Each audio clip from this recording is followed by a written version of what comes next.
cuando ahí lo ven, lo ven feo, ¿no? No, si mal no recuerdo. El Momón, Momón es feo. Le dicen que no es atractivo, pero que por lo menos que por su fuerza, pues sí puede atraer mujeres, Ajá. ¿no?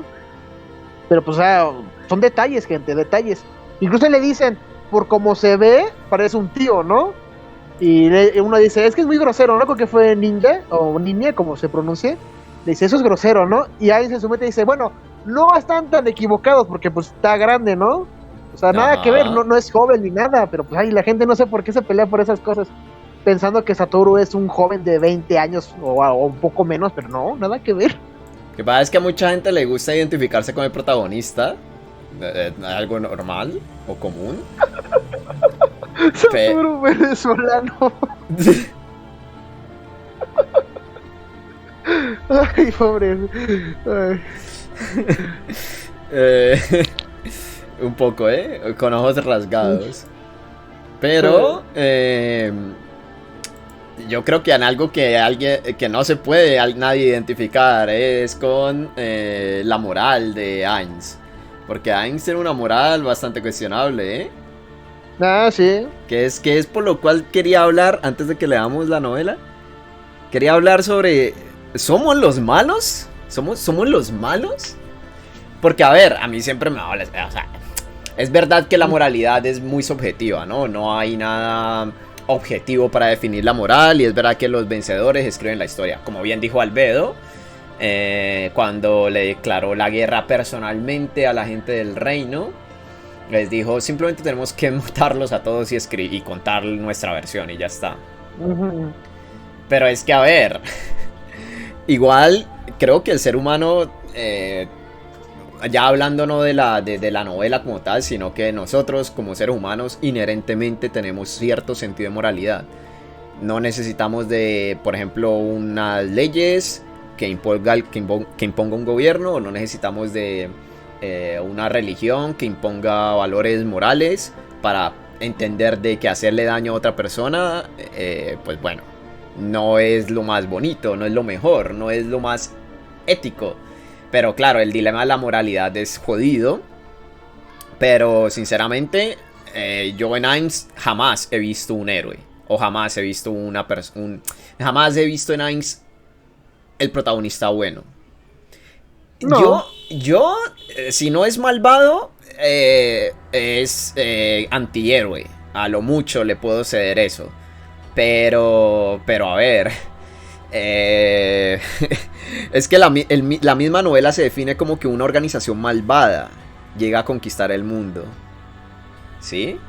Y ahora, muchos confunden esto. El protagonista no quiere decir que la persona es buena o que el protagonista es bueno. La palabra protagonista no hace referencia a si se es bueno o si es malo. Un protagonista puede ser bueno, puede ser malo, puede ser ambiguo, puede ser un monstruo, puede ser un humano. El protagonista es el que se lleva todos los focos. Ese es el protagonista, Uh-huh. en quien gira la historia alrededor de esta persona o de este ser. Ainz es evidentemente el protagonista de Overlord, no por eso es bueno. Así que ¿tú qué opinas sobre... ¿Tú ves en Ainz? ¿Cómo ves a Ainz? ¿Bueno, malo, malvado, Pues héroe? o sea, desde la primera vez que lo conocimos es que lo dejó claro, ¿no? O sea, él nada más es por sus intereses, ¿no? O sea, él lo dijo, debería mover cielo y tierra nada más para que el recuerdo de mis amigos, ¿no? De Nazar y lo que simbolizaba, ¿no? El gremio de Ainz o algo, pues perversa, ¿no? Digo, prevalezca por el tiempo, ¿no? Yo le estaría dispuesto a hacer cualquier cosa pues para hacerlo, pero ya va evolucionando a tal punto donde dice, bueno, a lo mejor Nazari puede ser prescindible, ¿no? Pero los NPCs, ¿no? Que serían como los hijos de mis amigos, tengo que velar por ellos, ¿no? Entonces ahí ya es como proteger a la persona, no a la institución. Y pues es que yo no veo que eso sea malvado, ¿no? O sea, incluso en nuestra historia ha pasado muchas cosas, pero algunas claro que sí no pueden verse crueles, pero pues otras a final de cuentas se volvieron como para beneficiar a algunos cuantos, ¿no? Ujú. Pero pues es que eso no es malvado, supongo que es porque en nuestra cultura siempre nos han inculcado lo que es el maniqueísmo, ¿no? De que siempre hay dos fuerzas contrarias, ¿no? Está la bondad y está la maldad.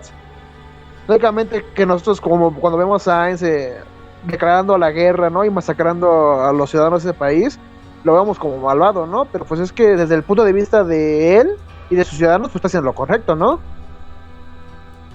Al final de cuentas fue un noble de los del reino lo que Ajá. causó el Causus Belli. Entonces, tú como gobernante, pues ¿qué harías? ¿Lo dejarías pasar? Pues te tacharían de débil, ¿no?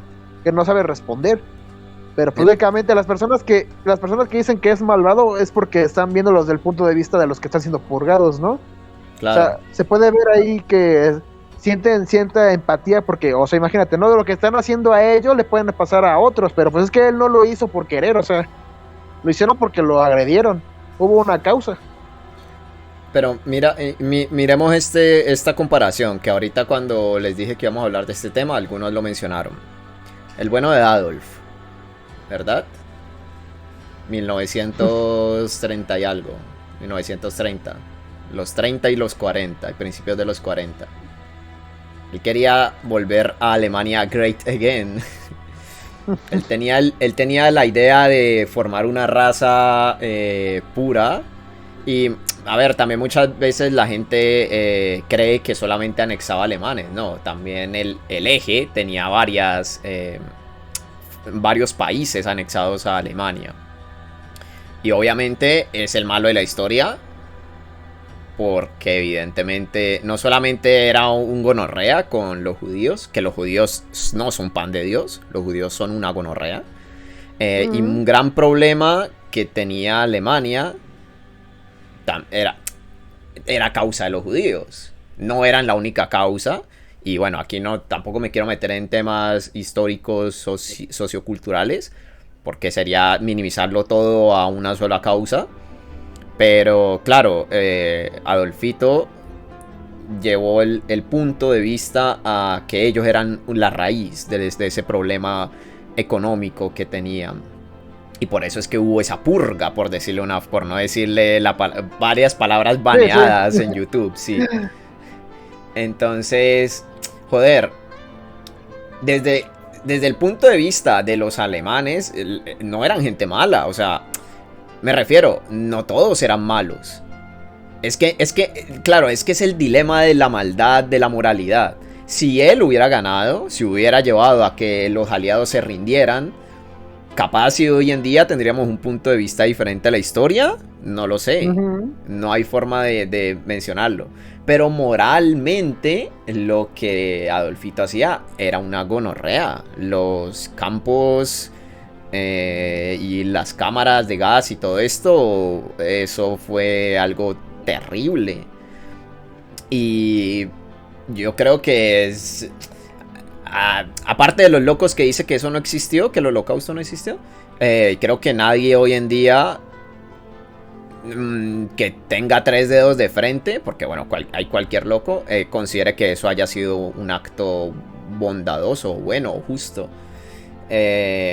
Con Ainz podemos hacer un pequeño símil en el sentido de que se masacra a la gente que se le atraviesa.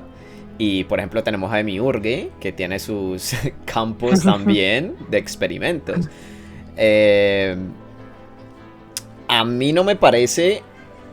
Claro, Ainz lo que hace lo hace por su bien. Claro que Ainz dentro de la organización es el héroe. Claro que Ainz es el bueno para los suyos. Es el justo, él es la justicia. Es el ser supremo. Pero también tenemos el sesgo de la historia. Nosotros podemos verlo desde la historia, podemos verlo desde diferentes lados. Y joder, Ainz no es bondad. Ainz no es un salvador. Al menos Ainz... Si alguien se le atraviesa en su camino, lo jode. Si alguien se le une, lo acepta. Claro, alguien lo mencionó ahorita, neutral caótico. Neutral malvado sería la palabra, yo creo. Hace lo que él cree necesario para conseguir sus objetivos. Así sean cosas Ajá. cuestionables moralmente. Pero evidentemente no es un bueno buenote. Pero un malo malote tampoco, porque evidentemente él no quiere destruir todo el mundo. Él no quiere masacrar todo el mundo. Él está un poco en la mitad, pero tirando al lado malvado, diría yo. Y Demiurge Bueno, es de bueno hecho, para creo los que demonios, sí. Bueno, es que creo que incluso algunas personas creo que se olvidan de que incluso Ainz a veces tiene el nervio sensible, ¿no? Porque, o sea, por ejemplo, cuando pasó todo lo de la masacre al pueblo de Henry, Le Carne, o sea, él decía, pues es que no me importa, ¿no? Es una situación donde no me involucraré porque para empezar no tengo ni idea de lo que está pasando, ¿no? A lo mejor es porque ese pueblo hizo algo, un reino, o a lo mejor nada más el país con los que están atacando los caballeros, pues están haciendo fuerza, ¿no? Y dice, o sea, de nada me voy a involucrar, incluso mucha gente dice, bueno, es que también ahí se ve que por su cuerpo de no muerto, pues pierde la empatía, pero es que él dice, él mismo lo dice, ¿no? Es que para qué tengo que involucrarme en algo en la que yo no soy consciente, ¿no? Pero pues luego ves que pasó todo lo de Sebas es que en serio no voy a salvarlos, y pues lógicamente él de, bueno, cuando Toshi me vino a salvar, pues él no lo hizo por un motivo oculto, ¿no? O sea, él lo hizo porque lo quería, ¿no? Ajá. Entonces por eso salva al pueblo de carne, y pues incluso los fue ayudando. Claro que fue pues como para que fue la primera relación de los humanos de ese nuevo mundo con los de Nazarick, ¿no? O vamos un poco más allá, o cuando pasó todo lo de cuando Demiurgo está en su primer papel de Yaldabaoth en el reino y secuestró a varias personas, ¿no? Y se lo dice a Ainz-sama, tenemos algún número de humanos cautivos, ¿no? Ya están listos para llevar a Nazarick. Y él dice, bueno, de estos humanos, no te importó que fueran hombres, mujeres ni niños, ¿no? Y Demiurgo le contesta afirmativamente. Y ahí mismo Ainz dice, ¿no? A pesar de este cuerpo no muerto, que ya no tengo empatía por los humanos, ¿no? Todavía me hace enojar cuando se tienen que sacrificar niños, ¿no? O sea, es un recuerdo de cuando fue Satoru Suzuki. Incluso le dice, bueno, Demiurgo, si estos humanos no me insultaron a mí o a Nazarick, dales una muerte piadosa, ¿no? Porque a él incluso le molestaba que experimentaron con ellos. Pero pues claro, ¿no? Luego vemos que pues Demiurgo estuvo ahí secuestrando a gente del Reino Santo y volviéndolo pues parte de su rancho. Pero pues es que Ainz no controló eso porque no está enterado, ¿no? Claro que luego por los malentendidos le da a entender como que Demiurgo pues siempre lo supo, ¿no? Pero pues claro que esos son pues por pequeñas y malinterpretaciones que tiene Ainz con sus subordinados, pero pues es que él no es malvado, o sea, él trata de evitar lo más que se pueda hacer actos malévolos, pero pues es que lógicamente que él tiene que seguir cierto papel, porque se dice, ¿no? Si no actúo como mis subordinados esperan que soy, a lo mejor los puedo decepcionar, ¿no? Pero pues eso no vuelve malvado. Malvado es que a lo mejor vaya a un reino, lo destruye así porque sí, ¿no? Por los lolis. Bueno, pero pues no. ¿Qué te digo? ¿Qué te digo del próximo volumen? Pero... bueno, pero pues es que ahí Ainz piensa de que la teocracia pues se lo buscó, ¿no? Porque pensó que lo habían atacado a él o bueno, a Shelter por un motivo, pero pues es que ni siquiera creo que él sabe que fue por una mera coincidencia. Mira, yo creo que André lo define muy bien. Malvado para el que no lo beneficia, salvador para el que sí. Y Mr. Leviatán dice, Ainz no es alguien malo, es alguien que no supo decir que no. Yo no creo que Ainz no supiera decir que no. Es verdad que él se preocupa por no decepcionar a los suyos, pero él puede fácilmente decir que no. Lo que pasa es que él piensa, a él no le importa, a esto es lo que voy, a él no le importa el mundo, a él no le importa matar gente con tal de que los suyos estén felices o estén contentos. A él no le importa. Si a él le importara, los detendría. Por ejemplo, si Touch Me hubiera llegado en vez de Ainz con Nazarick, Touch Me hubiera actuado completamente diferente. No le importaría que los NPCs principales fueran todos malvados, o la mayoría. Esto sí, con karma malvado, más bien. Seguramente él no actuaría en el sentido de... si para que mis subordinados estén felices tengo que masacrar un país, lo haremos. No creo que hubiera elegido para nada ese camino Touch Me. Touch Me en ese sentido sí me parece un buenote, por ejemplo. Ainz, sí, o sea, Ainz no es malo malvado. Él lo que hace, él busca los beneficios para los suyos y para su gente. Y si tiene que cometer barbaridades, las comete. Y si puede evitar esas barbaridades, las evita. Pero claro, no es bueno. No es bueno en el sentido... joder, es verdad, la moralidad es rara, es muy subjetiva, la definen todo lo que quieras. Pero inherentemente el ser humano, es verdad, nuestra moralidad actual es muy diferente a la moralidad de hace 200 años, también, todo lo que quieras. Las leyes también las hacen los hombres y si alguien la rompe no necesariamente es malo. Joder, es un tema muy complejo, pero inherentemente el ser humano, quieras o no, tiene cierto sentido de bondad y maldad, ¿sí? Y para que una sociedad funcione, como ha funcionado y como sigue funcionando, a duras penas y a trompicones funciona, pero esa moralidad más o menos se aplica. Mira, yo no le hago daño a otra persona porque no quiero que me hagan daño a mí. Sí, es típico esa creencia básica. Y a Ainz yo creo que no le importa hacer daño. Si tiene que hacerlo, lo hace. Evidentemente, como dices, Lobato, él evita hacerlo si no es necesario. Pero a él no le tiembla la mano. ¿Y eso es alguien malvado? Bueno, también depende desde el punto de vista donde lo veas, por supuesto. Para la gente del reino, Ainz es el supervillano. Para la gente del imperio, Ainz es que un ser al cual temerle. Para la gente del reino sagrado, es un salvador. Para la gente de los reinos enanos, del reino de los enanos de las montañas de Celicia, es una persona a quien temerle, pero es una persona que hace tratos justos de comercio. Depende desde donde lo veas, pero yo insisto, Ainz no es bueno. Lo podemos definir de cualquier otra forma diferente a que sea bueno, o al menos desde mi punto de vista. ¿Sabes? Incluso creo que esto me hace recordar un diálogo que tuvo Gagarin con Nevilai en el volumen 5, ¿no? Cuando hablan de las escrituras de la autocracia, Gagarin se enoja, ¿no? Porque dice que los de la autocracia son muy malvados, ¿no? Porque masacran y esclavizan a semihumanos y elfos inocentes, ¿no? Y ahí Eve le dice, bueno, también tienes que recordar algo, Gagarin, ¿no? Aquí en el centro del continente estamos a salvo porque pues son puros países humanos, ¿no? El reino, la autocracia, el reino santo, el imperio. Pero ella misma lo dice, pero es que la cuestión de que aquí los humanos puedan convivir tranquilos es gracias a la autocracia, ¿no? Porque la autocracia puede purgar con sus soldados, ¿no? O bueno, las escrituras a semihumanos peligrosos que son devoradores de hombres, ¿no? Pero si tú te alejas de esta parte del continente y te vas a otros lugares donde habitan muchos semihumanos y heteromorfos, los humanos no son vistos como ciudadanos, ¿no? Son vistos como comida. Entonces, tú como humana deberías estar a favor de la política de la autocracia, ¿no? Donde los humanos importan con los humanos, ¿no? Y si no eres humano, pues seas exterminado o serás esclavizado, ¿no? Y ahí pues Gagarin dice, bueno, entonces sí puedo comprender, ¿no? Y su ira hacia la autocracia disminuyó un poco. Y, o sea, para la humanidad la autocracia, o sea, es la protectora de la humanidad, ¿no? Pero para otros países que no sean humanos, los ven como lo peor, ¿no? Incluso lo ha dicho Saindorcus, ¿no? Que incluso la escritura negra son de los tipos que nunca se te puede confiar, porque pues ellos literalmente están en cosas turbias. Pero pues es que ellos mismos lo dicen, hacemos lo que sea pues para que la humanidad siga prosperando, ¿no? Que siga existiendo.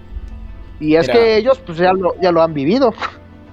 Nade plantea un detalle interesante. Dice, la cosa es que lo bueno y malo no existe. Es algo que nosotros asignamos según nuestros valores establecidos. Para algunos indígenas de islas aisladas, matar y coleccionar cabezas es bueno y cuantas más, mejor eres. Cosa que para otros es algo atroz. Pero mira, en el mismo ejemplo que pone Nade, esa tribu indígena que colecciona cabezas tiene sus propios valores entre ellos para funcionar como tribu, como sociedad. No se matan entre ellos, o al menos no se exterminan entre ellos. Incluso ellos tienen cierto sentido de moralidad. ¿Sí? A eso voy. Inherentemente, claro. Por ejemplo, hace 1000 años, cuando habían tantos pueblos seccionados en diferentes partes de, sobre todo Europa. O incluso acá en América, los pueblos aborígenes. Es verdad, era matanza a cada momento, pero siempre se preservaba la sociedad. Entonces para una tribu ellos son los buenos y la tribu contraria son los malos. Pero si uno se ve y uno dice, bueno, ¿quién es bueno y quién es malo? Creo que ninguno es bueno y ninguno es malo en este sentido. Es como que se preservan, es el sentido de la preservación. Entonces, Ainz es lo mismo. Ainz intenta preservarse a él y intenta preservar a los suyos, a Nazarick. Entonces, claro, no es bueno en el sentido de que no es un salvador del mundo, pero él lo que hace lo hace por los suyos y intenta preservar a los suyos. y mantener a los suyos felices y contentos. Ahora mencionaba de que mencionaban de que Ainz no supo decir que no a las masacres, pero es que Ainz no es que no supo decir que no, es que no vio por qué no decir que no, porque seguramente lo analizó, la novela lo dice, él siempre lo que ellos hacen es por el beneficio de Nazarick. Es verdad que él queda como que, ¿en qué momento llegamos a masacrar el reino? Pero evidentemente al final, cuando lo termina de masacrar, él dice, bueno, valió la pena. Porque sabe que va a tener el ejemplo nacional. Mira, el imperio quisieron unirse a nosotros, ahí están. El reino se nos puso en contra, aquí, así quedaron. Sí, no es que Ainz sea un tonto que no sepa decir que no. Que le salen las cosas de culo, todo lo que quieras, pero Ainz no es pendejo. Él sabe si algo le da beneficios o no a Nazarick. Entonces, claro, ¿es malvado por eso? De nuevo, depende desde el punto de vista donde nosotros lo veamos. Ahora, como lectores, olvidémonos desde el punto de vista de la teocracia, olvidémonos desde el punto de vista de Nazarick, es difícil. Olvidémonos del punto de vista del imperio, como lectores, nosotros, seres que consumen la novela, ¿Ainz es malvado? ¿Sí o no? Como lectores. Yo te digo desde una que no. Tú dices que no de una. No. ¿Sabes qué nos puede ayudar? Mira.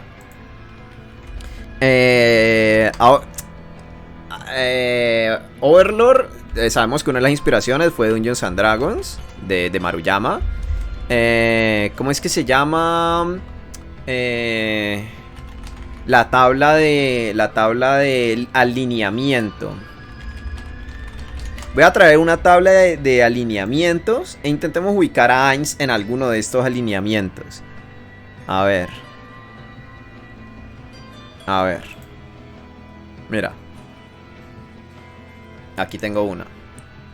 A ver. Espera. No me carga. Qué malo. F. No, espera, que estoy muy arriba y no he visto las respuestas. No, menos 500 de karma. No. Ainz es tan malvado como Philip. Yo digo que sí. No, ni lo uno ni lo otro, sino todo lo contrario. Ah, mira, ya me cargó. A ver, voy a traer esta tabla e intentemos ubicar aquí a Ainz. A ver, ¿dónde está? Voy a quitar a... ¿Quito a Neya? Voy a quitar a Neya, sí. Ya la hemos visto mucho a mi señorita Neya. ¿Quién es Neya? Para quienes... Que esto seguramente alguien que solamente ha visto el anime no tiene ni idea. Bueno, saldrá en la película. Ves uno de los mejores personajes de Overlord. Mira. Esta tabla que voy a traer aquí es una tabla de alineamiento que se utiliza mucho para definir personajes en Dungeons and Dragons, ¿vale? Voy a dejarla aquí al lado mío. A ver. Qué legal. Sí, ay, no, ¿se ve mi bien? mente perversa.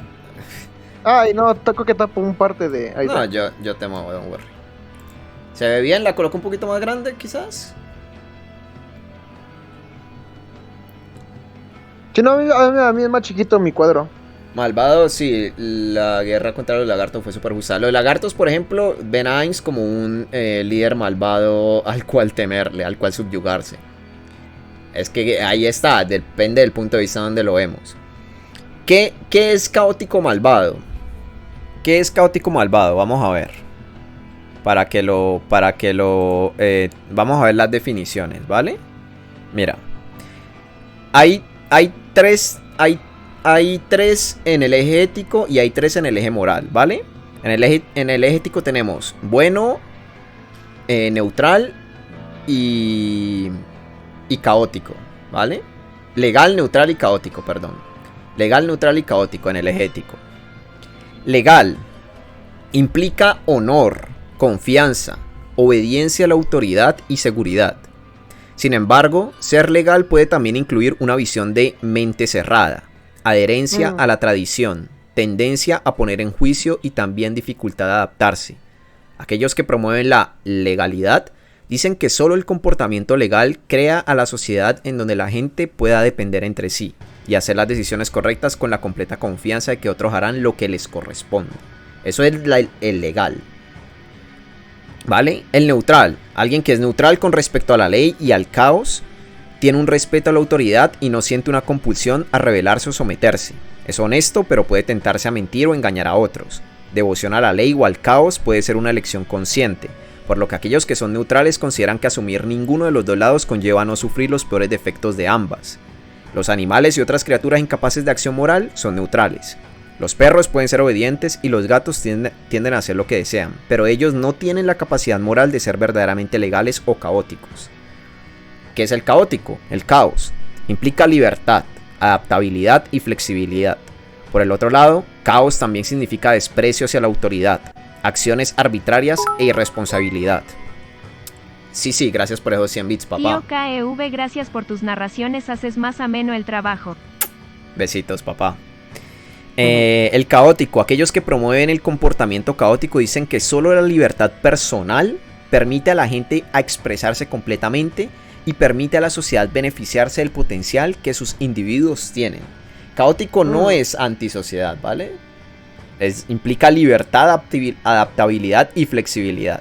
Eso es en el eje ético. Ahora, en el eje moral está el bueno. Significa altruismo, respeto por la vida y preocupación por la dignidad de los seres con conciencia.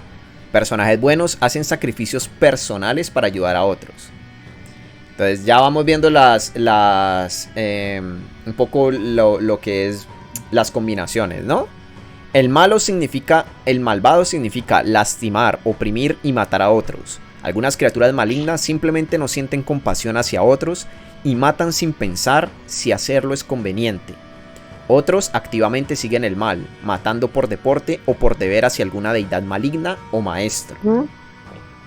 ¿Sí?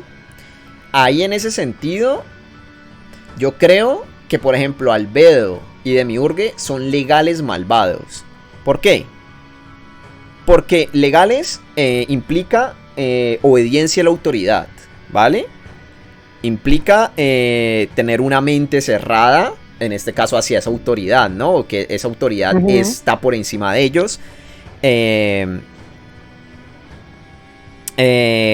A ver. Dicen que solo el comportamiento legal crea la sociedad en donde la gente pueda depender entre sí y hacer las decisiones correctas con la completa confianza de que otros harán lo que les corresponde. Y malvados porque lastiman, ni oprimen y matan a otros. Simplemente no sienten compasión hacia otros y matan sin pensar si hacerlo es conveniente. Otros activamente siguen el mal, matando por deporte o por deber hacia alguna deidad maligna o maestra. Y bueno, el neutral en el eje moral significa que sienten dudas al matar al inocente, pero carecen el compromiso para hacer sacrificios y proteger o ayudar a otros. Las personas neutrales se comprometen hacia otros debido a relaciones personales. Yo creo que en el eje moral estaría Ainz. En el neutral, ahí. ¿Por qué? Porque se compromete hacia otros debido a relaciones personales. ¿Sí? No, Ainz no es un altruista. No tiene respeto por la vida y preocupación por la dignidad de los seres con conciencia.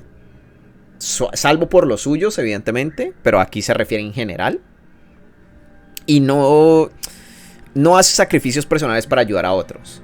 O sea, él masacrar al país, a un país no le importa, por ejemplo. ¿Sí? Y malo en el eje moral, dice lastimar, oprimir y matar a otros. Simplemente no sienten compasión hacia otros y matar sin pensar si hacerlo es conveniente. Ainz sí siente compasión en ese sentido. Ainz no sigue activamente el mal y no mata por deporte o por deber hacia alguna deidad maligna o maestra. No, pues tampoco eso.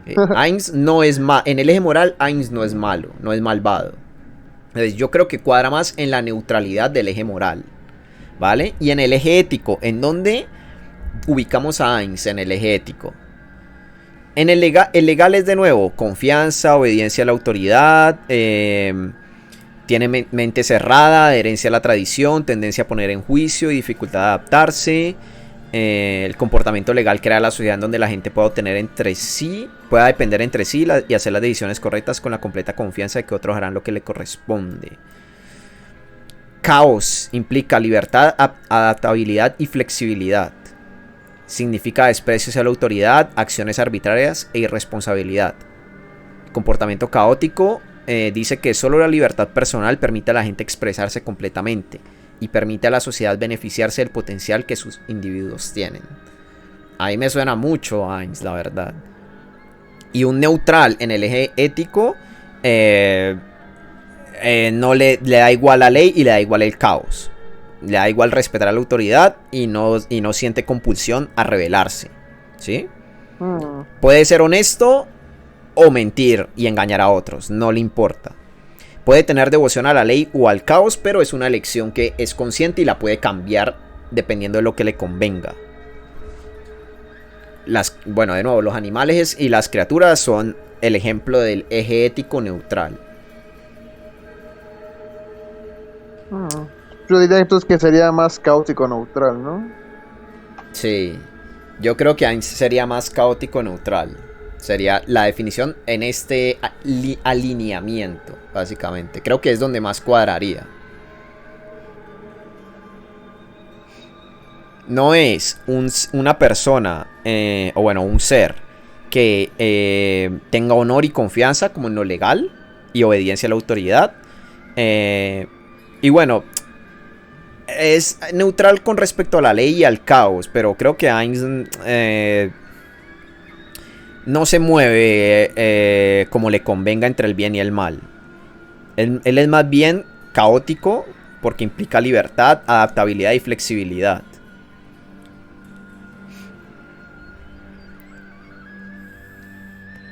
Libertad personal y cree en la sociedad, básicamente. Un neutral le da igual a la sociedad. Un neutral es muy individualista en ese sentido. Puede ser obediente si le conviene, puede rebelarse si le conviene. Sí, yo creo que en el eje ético, Heinz va al caos. Y en el eje moral va a lo neutral.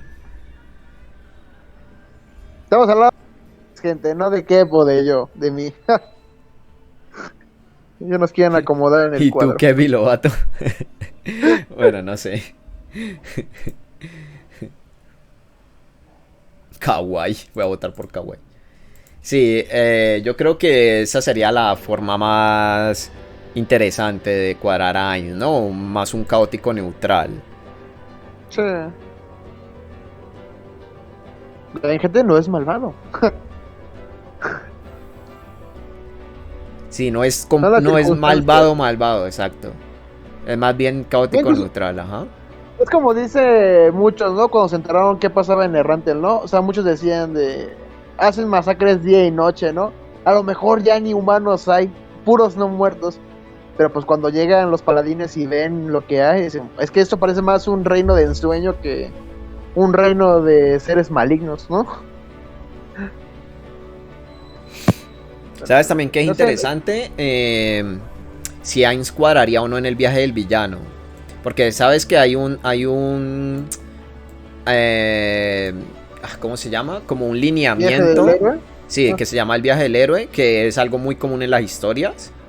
O sea, eso viene desde la antigua Grecia, que se establecieron ese paradigma, e incluso a día de hoy sigue existiendo.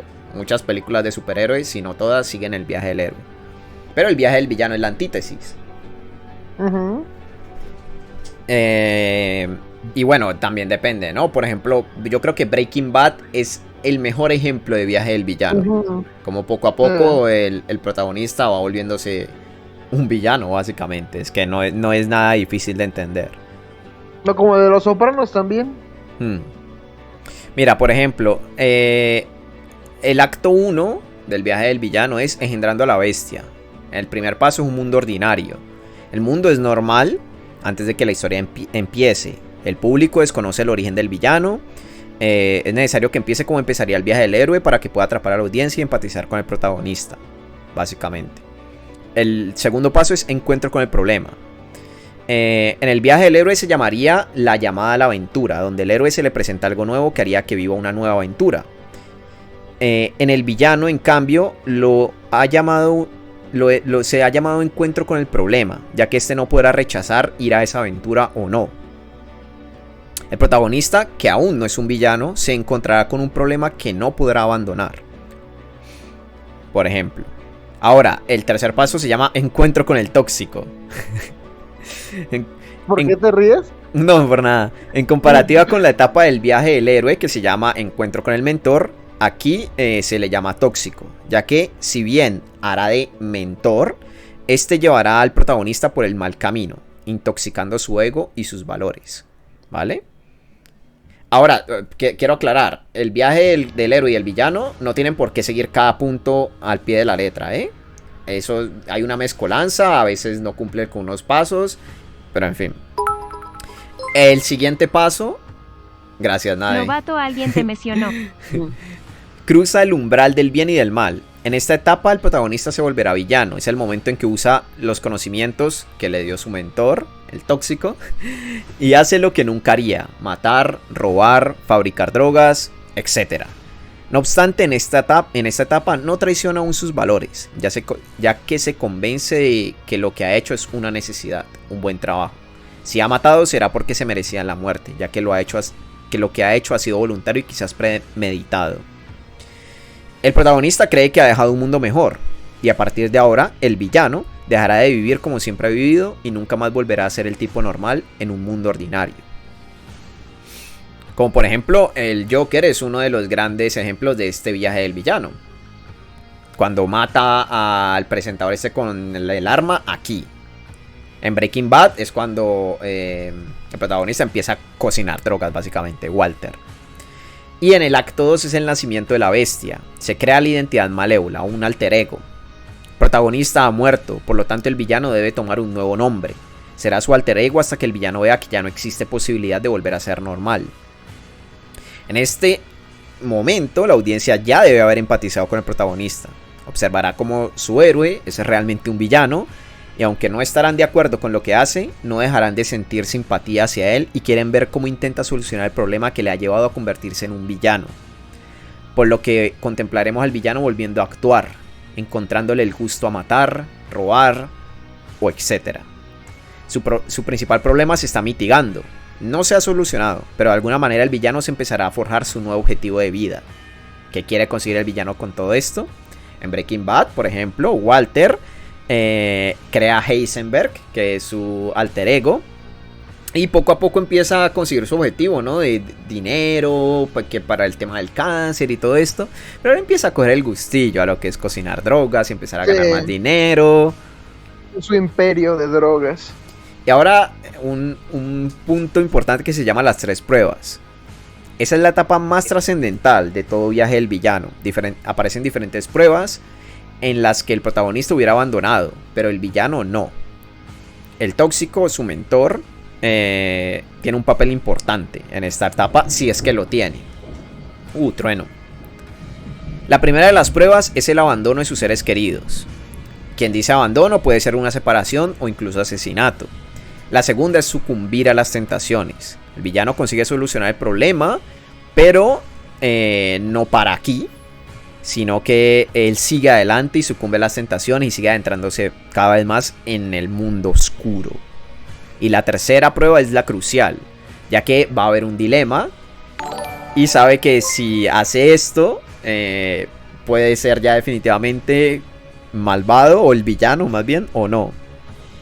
En esta tercera etapa el villano traicionará a alguno de sus compañeros, a alguien que le haya algún ser querido, en fin. Por ejemplo, aquí dan un ejemplo en Joker, asesina a su madre, por ejemplo. En Breaking Bad, Walter ya tiene suficiente dinero para que su familia viva en paz, pero sigue trabajando, da igual, se separa de su familia y sigue cocinando droga. Y el último paso de esta etapa, el penúltimo, es soledad victoriosa. Pasa las pruebas, siente soledad y alegría, soluciona su problema, pero perdió mucho por el camino, básicamente. Y el último paso, acabar con la competencia. El villano quería ser el mejor en su mundo e ir hacia un nuevo objetivo de la vida. Este debe ser más ambicioso, más grandilocuente, por lo que decidirá terminar con la competencia o sus superiores. Matará o eliminará a quien le haga sombra. De nuevo, Breaking Bad, Walter mata a Gus. Y bueno, por aquí ya hay un viaje, ya el viaje del villano consiste en la muerte de este, la traición del discípulo, un villano contra un héroe, el final del villano. Pero a ver, Ainz no cuadra en todos los puntos, pero más o menos en alguno que otro sí llega a cuadrar. Coincidencias. Sí, coincidencias. Coincidencias. Como Thanos y su caldito. Voy a abrirle a mi perrita. Bueno, ya está muerto. ¿Y quién será el héroe que lo venzca, En este sentido, si el viaje del villano se aplica, Ainz terminará muriendo al final de la obra, ¿te imaginas? Para mí sería un buen final, aunque me digan hereje. O sea, si los demás jugadores tuvieron ese destino, ¿por qué Ainz sería diferente? Ya no spoileaste que Ainz va a traicionar a Nazarik. No tiene por qué, el viaje del villano no tiene por qué cumplirse a rajatabla. No. Sí. Pero ¿por qué está esto? O sea, ¿por qué se habla de viaje del héroe y viaje del villano? Porque es, digamos, un estándar de lo que son las historias. Oye, qué coincidencia, estamos hablando de villanos y hay truenos y hay perros ladrando, Mal augurio. Sí, exacto. No, el sonido de ambiente que contraté. Pero sí, joder. Quizás, yo sin duda alguna, Ainz no está haciendo un viaje del héroe. Porque bueno, no está haciendo un viaje del héroe. Está haciendo más tirando para un viaje del villano, pero no es malvado en el sentido caótico malvado, que mata por matar, que asesina por asesinar, que no cree en nada ni en nadie. Es más bien caótico neutral, como acabamos de definir ahora. Pero más o menos Overlord cuadra más en una historia de viaje del villano que en una de viaje del héroe. Totalmente,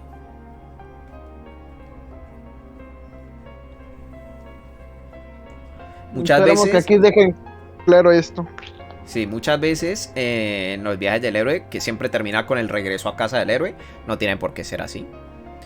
En un viaje del villano en el que el villano muere al final, no tiene por qué ser así. Pero Breaking Bad es un gran ejemplo de lo que es el viaje del villano. Así que, gente, no somos los buenos, somos los malos. Depende desde el punto de vista donde lo veas. Pero Ainz no, ni en el lado moral, ni en el lado ético, ni es legal ni es bueno.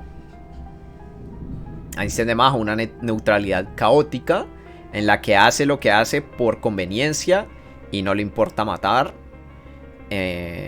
a quien se le cruzca en su camino y no le importa anexar a quien desea anexarse a él. Ainz no es un héroe, él mismo lo ha mencionado de hecho en algún punto. Así que a ver, es que tampoco es tan difícil entender desde un principio que esta no es una obra en donde vayan a ganar los que se consideran buenos. O al menos, todo es bonito. Ajá. O al menos hasta el comentario de Wilpox. Al menos hasta que veamos el final de la obra. Vamos a ver qué pasa. Pero aquí yo creo que la gran mayoría quiere ver un final de Ainz triunfante. Porque al fin y al cabo no deja de ser una historia. Que te guste una historia con un personaje más en el espectro negativo de la ética o de la moral, es una historia, no te define como persona. Sí, o sea, todos los que dicen ahí de que si nos gusta Overlord o nos gusta Ainz como protagonista, no es porque seamos nazis, ni amantes de los genocidios, ni nada de eso cuestionable, Así que, con mucho cuidado. Sí, la gente se monta unas películas mentales muy curiosas. Y por lo general los que se toman tan a pecho una historia de fantasía es porque quizás en la vida real están ellos más tirando para la ilegalidad que otra cosa.